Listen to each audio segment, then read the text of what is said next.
BNSS பிரிவு 8 அமர்வு நீதிமன்றம் 1. மாநில அரசு ஒவ்வொரு அமர்வு பிரிவுக்கும் ஒரு அமர்வு நீதிமன்றத்தை நிறுவ வேண்டும். 2. ஒவ்வொரு அமர்வு நீதிமன்றமும் உயர் நீதிமன்றத்தால் நியமிக்கப்படும் ஒரு நீதிபதியால் தலைமை தாங்கப்படும். 3. அமர்வு நீதிமன்றத்தில் அதிகார வரம்பை பயன்படுத்த கூடுதல் அமர்வு நீதிபதிகளையும் உயர் நீதிமன்றம் நியமிக்கலாம். 4. ஒரு அமர்வு பிரிவின் அமர்வு நீதிபதி மற்றொரு பிரிவின் கூடுதல் அமர்வு நீதிபதியாகவும் உயர் நீதிமன்றத்தால் நியமிக்கப்படலாம். அத்தகைய வழக்கில் அவர் அத்தகைய இடத்தில் அல்லது மற்ற பிரிவில் உள்ள இடங்களில் வழக்குகளை தீர்ப்பதற்கு அமரலாம் என உயர்நீதிமன்றம் அறிவுறுத்தலாம். 5. செஷன்ஸ் நீதிபதியின் அலுவலகம் காலியாக இருக்கும் பட்சத்தில் கூடுதல் அமர்வு நீதிபதியால் அல்லது இருந்தால் அத்தகைய அமர்வு நீதிமன்றத்தில் செய்யப்பட்ட அல்லது நிலுவையில் உள்ள எந்த ஒரு அவசர விண்ணப்பத்தையும் தீர்த்து வைப்பதற்கான ஏற்பாடுகளை உயர்நீதிமன்றம் செய்யலாம். அமர்வுகள் பிரிவில் ஒரு தலைமை நீதித்துறை மாஜிஸ்திரேட் மூலம் கூடுதல் அமர்வு நீதிபதி இல்லை. மேலும் அத்தகைய ஒவ்வொரு நீதிபதி அல்லது மாஜிஸ்திரேட்டுக்கும் அத்தகைய விண்ணப்பத்தை கையாளும் அதிகார வரம்பு உள்ளது. 6. உயர் நீதிமன்றம் அறிவிப்பின் மூலம் குறிப்பிடக்கூடிய இடத்திலோ அல்லது இடங்களிலோ அமர்வு நீதிமன்றம் வழக்கமாக தனது அமர்வை நடத்த வேண்டும். ஆனால் எந்தவொரு குறிப்பிட்ட வழக்கில் அமர்வுகள் பிரிவின் வேறு எந்த இடத்திலும் அமர்வுகளை நடத்துவதற்கு கட்சிகள் மற்றும் சாட்சிகளின் பொது வசதிக்காக செஷன்ஸ் நீதிமன்றம் முனைகிறது என்று கருதினால் அது வழக்கு விசாரணை மற்றும் குற்றம் சாட்டப்பட்டவர்கள் வழக்கை தீர்ப்பதற்காக அல்லது அதில் உள்ள சாட்சிகள் அல்லது சாட்சிகளின் விசாரணைக்காக அந்த இடத்தில் அமர வேண்டும். 7. அமர்வு நீதிபதி அவ்வப்பொழுது அத்தகைய கூடுதல் அமர்வு நீதிபதிகளிடையே வணிக பங்கீடு தொடர்பாக இந்த சன்னிதாவுக்கு இசைவான உத்தரவுகளை வழங்கலாம். 8.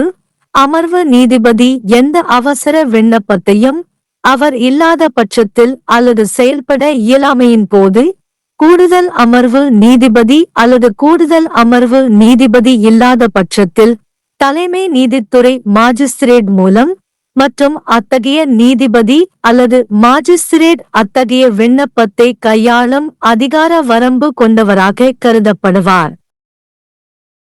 விளக்கம் நூல் இந்த சன்னிதாவின் நோக்கங்களுக்காக நியமனம் என்பது ஒரு நபரின் முதல் நியமனம், பதவி உயர்வு அல்லது பதவி உயர்வு ஆகியவற்றில் அரசாங்கத்தால் எந்தவொரு சேவைக்கும் அல்லது யூனியன் அல்லது மாநிலத்தின் விவகாரங்கள் தொடர்பாக பதவி உயர்வு அடங்காது. எந்தவொரு சட்டமும் அத்தகைய நியமனம், பதவி உயர்வு அல்லது பதவி உயர்வு ஆகியவை அரசாங்கத்தால் செய்யப்பட வேண்டும். बीएनएसएस धारा 8 सत्र न्यायालय 1. राज्य सरकार प्रत्येक सत्र प्रभाग के लिए एक सत्र न्यायालय स्थापित करेगी. 2. प्रत्येक सत्र न्यायालय की अध्यक्षता उच्च न्यायालय द्वारा नियुक्त न्यायाधीश द्वारा की जाएगी. 3. उच्च न्यायालय सत्र न्यायालय में अधिकारिता का प्रयोग करने के लिए अतिरिक्त सत्र न्यायाधीशों की नियुक्ति भी कर सकता है. 4. एक सत्र प्रभाग के सत्र न्यायाधीश को उच्च न्यायालय द्वारा दूसरे प्रभाग का अतिरिक्त सत्र न्यायाधीश भी नियुक्त किया जा सकता है और ऐसे मामले में वह दूसरे प्रभाग में ऐसे स्थान या स्थानों पर मामलों के निपटारे के लिए बैठ सकता है जैसा कि उच्च न्यायालय निर्देश दे.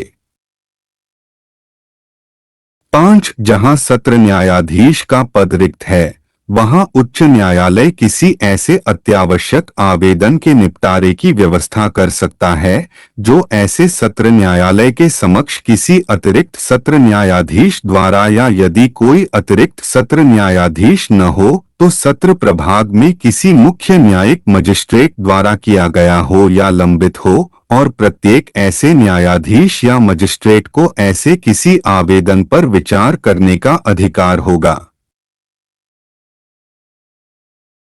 6. सत्र न्यायालय सामान्यतः ऐसे स्थान या स्थानों पर अपनी बैठक करेगा जिसे उच्च न्यायालय अधिसूचना द्वारा निर्दिष्ट करे, किंतु यदि किसी विशेष मामले में सत्र न्यायालय की यह राय हो कि पक्षकारों और साक्षियों की सामान्य सुविधा के लिए सत्र खंड में किसी अन्य स्थान पर अपनी बैठक आयोजित करना उचित होगा, तो वह अभियोजन पक्ष और अभियुक्त की सहमति से मामले के निपटारे या उसमें किसी साक्षी या साक्षियों की परीक्षा के लिए उस स्थान पर बैठ सकता है। 7. सत्र न्यायाधीश समय समय पर ऐसे अपर सत्र न्यायाधीशों के बीच कार्य के वितरण के संबंध में इस संहिता के अनुरूप आदेश दे सकता है। 8. सत्र न्यायाधीश किसी अत्यावश्यक आवेदन के निपटारे के लिए उसकी अनुपस्थिति या कार्य करने में असमर्थता की स्थिति में अपर सत्र न्यायाधीश द्वारा या यदि कोई अपर सत्र न्यायाधीश न हो तो मुख्य न्यायिक मजिस्ट्रेट द्वारा व्यवस्था कर सकता है और ऐसे न्यायाधीश या मजिस्ट्रेट को ऐसे किसी आवेदन पर विचार करने का अधिकार होगा। स्पष्टीकरण। इस संहिता के प्रयोजनों के लिए नियुक्ति के अंतर्गत सरकार द्वारा किसी व्यक्ति की संघ या राज्य के कार्यकलाप से संबंधित किसी सेवा या पद पर प्रथम नियुक्ति, पदस्थापना या पदोन्नति नहीं है। जहां किसी विधि के अधीन ऐसी नियुक्ति, पदस्थापना या पदोन्नति सरकार द्वारा की जानी अपेक्षित है।